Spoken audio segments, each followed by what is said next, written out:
శరీరానికి ఆరోగ్యం, మనసుకి ప్రశాంతత కావాలి అంటే ఎక్కడికెట్టుకో వెళ్ళాల్సిన అవసరం లేదండి. ఇలా హ్యాపీగా ప్లెజెంట్గా ప్రకృతి చుట్టూ ఉంటే అద్భుతంగా ఉంటుంది కదా. Welcome to I dream. నా పేరు లుంబిని. ప్రజెంట్ అయితే నేను జహీరాబాద్లో ఉన్నాను.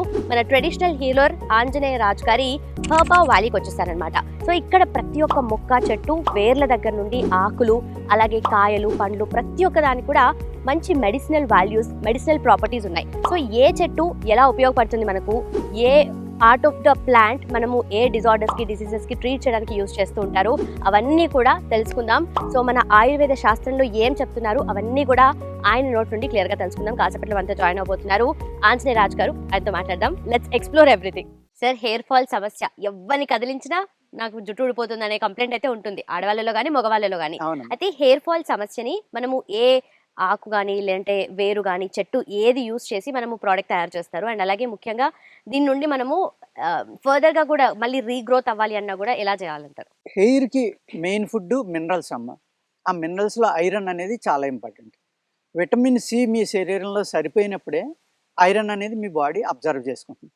అంటే ఇవన్నీ లింక్ అమ్మ, ఇదంతా ఒకదానికోటి లింక్ అనమాట. ఈ విధంగా విటమిన్ సి డెఫిషియన్సీ రాకుండా చూసుకోవడం ఒకటి. మీ శరీరంలో కావాల్సిన మినరల్స్ని మీరు తిన్న ఆహారం అరిగి అది కిందకి కిడ్నీల్లోకి వెళ్ళిన తర్వాత ఆ కిడ్నీలు ఫిల్టరేషన్ చేసి మీ బాడీకి కావాల్సిన మినరల్స్ అన్నీ విడదీసి మీకు ఇచ్చి మిగిలింది మనకి మలమూత్రాల రూపంలో బయటికి పంపించేస్తాం. అక్కడ ఫిల్టరేషన్ తేడా వచ్చింది అనుకోండి, ఏమాత్రం వీక్ అయినా కూడా ఈ మినరల్స్ మీ బాడీలోకి సప్లై అవ్వనప్పుడు మీ హెయిర్ ఫాల్ అనేది విపరీతంగా ఉంటుంది.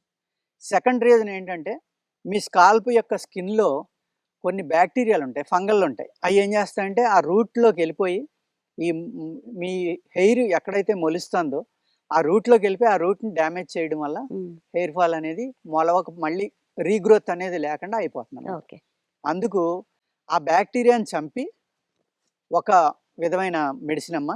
దాన్ని ఏమంటామంటే డీఫాల్ అండ్ గ్రో. అంటే హెర్బా డీఫాల్ అండ్ గ్రో అమ్మ. అంటే డీఫాల్, ఫాల్ని అర్జెంటుగా ఆపేస్తుంది.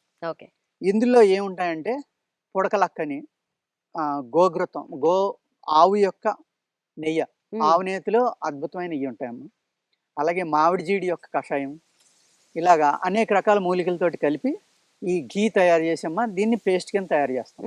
దీన్ని మీరు నైట్ స్కాల్ప్కి అప్లై చేసుకుని పడుకుంటే వితిన్ 1 వీక్లో మీ హెయిర్ ఫాల్ కంట్రోల్ అయిపోతుంది.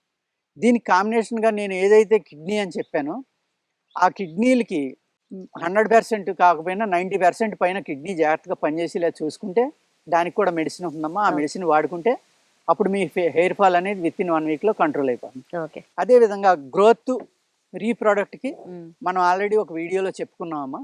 ఆ ఆకుని నువ్వుల నూనె కలిపి తైలపాక విధితోటి కాసి దాన్ని తయారు చేసిన ఆయిల్ అండి ఇది. దారుణక హరయోగ అంటాం. ఎందుకు అంటేనేమో దారుణక అనే పదం మేము ఆయుర్వేదంలో ఎక్కడ వాడతాం అంటే, స్కాల్ప్ మీద వచ్చే సొరయాసిస్కి కానీ, స్కాల్ప్ మీద వచ్చే చుండ్రు అంటాం కదా, చుండ్రు లేకపోతే ఫ్లేక్స్ కింద రావడం, తల అంతా దురద రావడం, వీటిని దారుణక వ్యాధులు అంటాము. ఈ తలలో వచ్చే దారుణమైన వ్యాధుల్ని తగ్గించేది రీగ్రోత్, గ్రోత్ రెండాటిని ఇస్తుందమ్మా. అందుకు దీన్ని ఏం చేసామంటే దారుణక హర యోగ అన్నాం. ఇందులో బండిగురి వింద, అలాగే గుంట కలగరని, నీలి అని అనేక రకాల మూలికలు ఉంటాయండి. అవన్నీ కలిపి ఆయిల్ తయారు చేస్తాం. సో ఎవరైనా యూస్ చేస్తూ ఫ్రీక్వెంట్ అంటే లైక్ వీక్లీ, అంటే వీక్లీ ఫాల్ ఉన్న వాళ్ళు ఒక 10 days కంటిన్యూ వాడమ్మా. ఆ తర్వాత రోజు విడిసి రోజు 2 రోజులకు ఒకసారి వాడుకుంటే ఫాల్ కంట్రోల్ అయిపోతుంది. ఇది గ్రోత్ కావాలనుకున్నప్పుడు రెగ్యులర్గా వాడుకోవడం, మీరు ఎప్పుడు అక్కర్లేదు అనుకుంటే అప్పుడు మానేయచ్చు.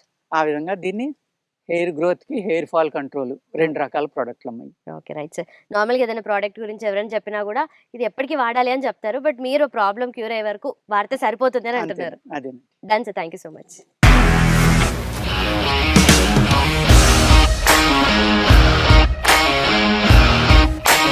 ఇండస్ట్రీలో కమిట్మెంట్ ఇష్యూస్ వస్తే నీకు కూడా వచ్చినట్టు? మార్నింగ్ తీసుకెళ్ళానంటే కొట్టి పడేస్తారు.